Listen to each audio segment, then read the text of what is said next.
جس طرح آج کل بہو اپنی ساس کو بولتی ہے، اس پر آپ کا مسئلہ نہیں، یہ میاں بیوی کا مسئلہ ہے۔ اگر لڑکی کے ماں باپ بولیں وہ کیسا ہے؟ اگر لڑکی کے ماں باپ بولیں، لڑکی کے ماں باپ کیا بولیں کہ بھئی خامن جو مرضی ظلم کرتا رہے؟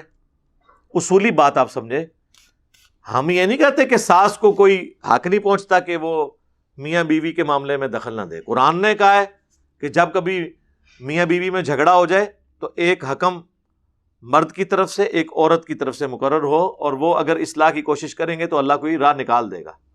جب جھگڑا ہوتا ہے اس وقت بڑوں نے بیچ میں پڑنا ہوتا ہے، چاہے وہ لڑکی کے ماں باپ پڑھیں یا لڑکے کے ماں باپ۔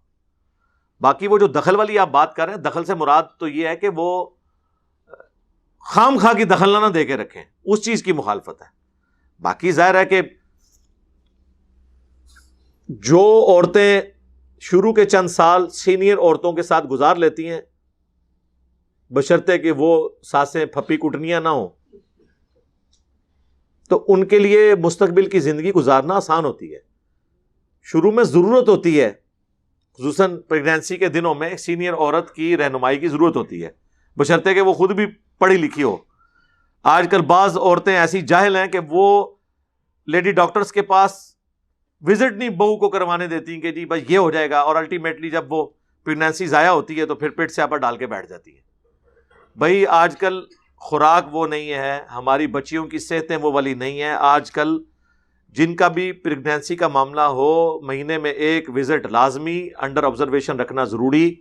لوگ کہتے ہیں پہلے بھی ہوتا تھا، تو پہلے عورتیں مرتی بھی تو تھی نا،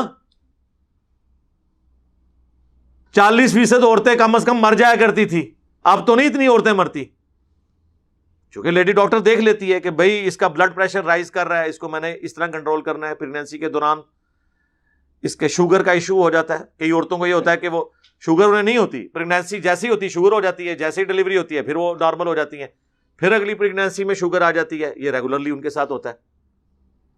تو آئرن کی کمی ہو جاتی ہے، بعض کا ڈرپس لگانی پڑتی ہیں، ان کو دوائی دینی پڑتی ہے، کیونکہ ہمارے بچوں کی خوراکیں وہ نہیں ہیں جو پرانی عورتوں کی ہوتی تھی۔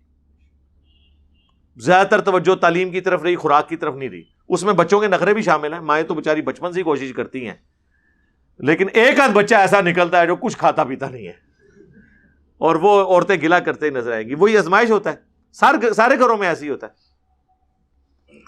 تو وہ پھر آپ نے اس طرح کی چیزوں کو دیکھ کے چلنا ہوتا ہے۔ تو اس طرح جو سینئر عورتوں کے ساتھ عورتیں رہتی ہیں نا، تو ان کو ایڈوانٹیج بھی حاصل ہوتا ہے، خالی ڈس ایڈوانٹیجز نہیں ہوتے۔ میں نے تو دنیا میں دیکھا ہے، جو چیز پازیٹیولی آپ کو فائدہ پہنچا رہی ہے آپ اس سے فائدہ لیں،